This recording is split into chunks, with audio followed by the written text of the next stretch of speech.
separate to the church's thing. No, ecclesial maturity means preserving our grace, preserving our charism, living fully our identity as who we are, in no way diminishing or weakening that, because that is to weaken the gift that you have for the church, but to preserve that charism, but then also to live and express that charism in the church, with the church, and to show in often in very practical ways that we align ourselves with the life of the church.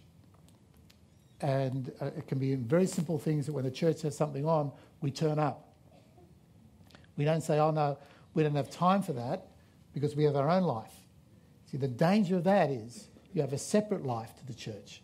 You may be nominally Catholic, you may be nominally part of the church, and we may have our statutes approved by the bishop, but in fact, we're living a private life in the church. And that's the challenge, the ecclesial maturity the Pope speaks about.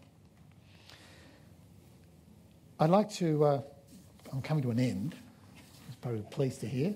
I'd like to, now this is the time for the exam.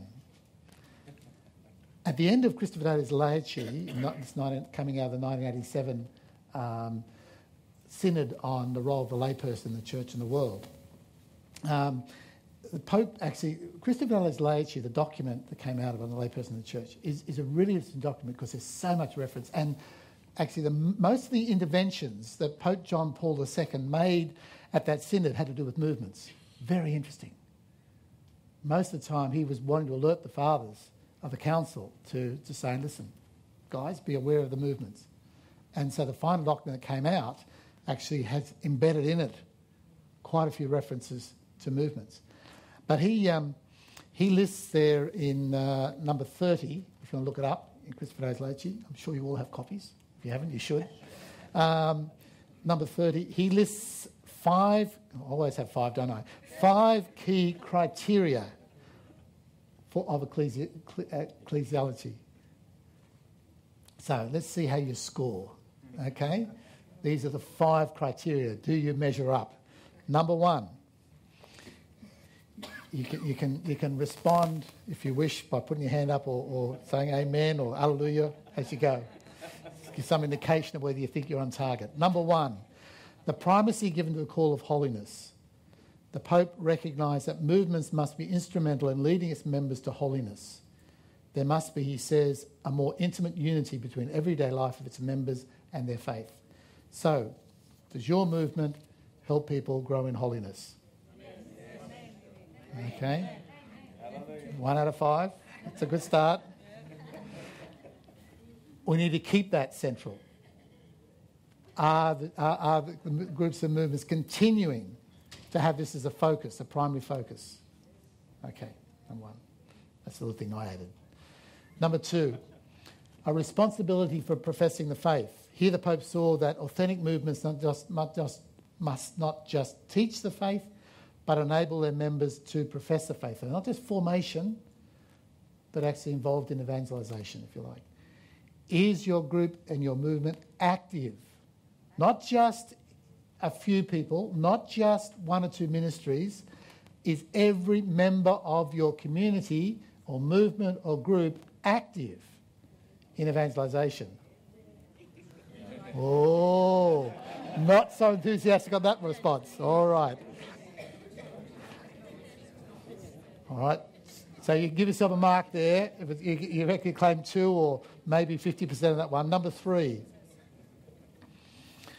a witness to a strong and authentic filial communion with the Pope. The Pope being the visible principle and foundation of unity. In other words, are you as a community, as individuals, truly in filial communion? You are truly linked and united with the Pope. And really look to his leadership and place yourself under his teaching, guidance and direction. That's stronger than the second one, all right.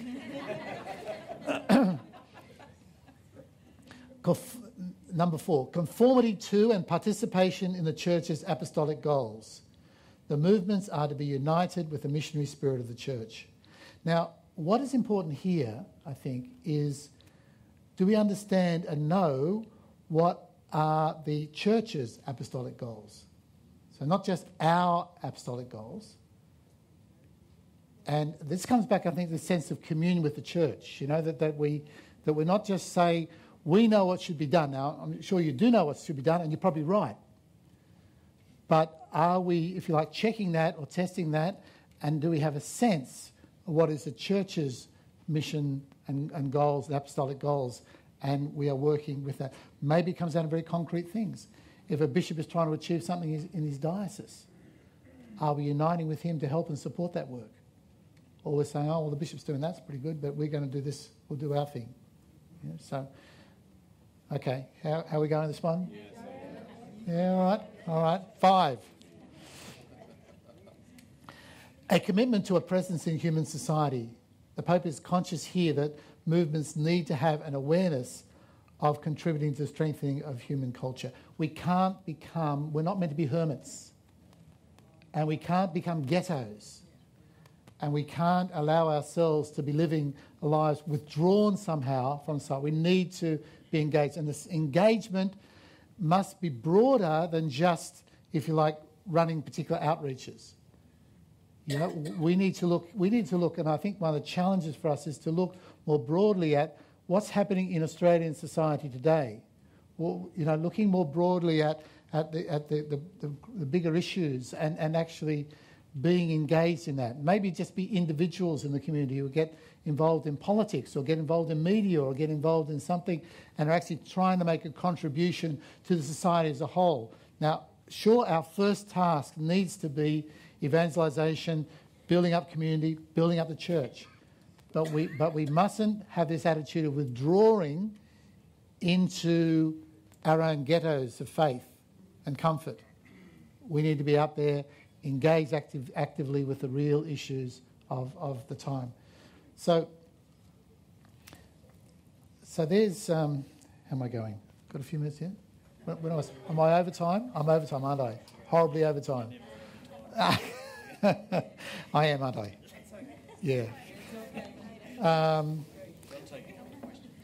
Yeah, I've got... I'll just mention what I'm going to do and I won't do it.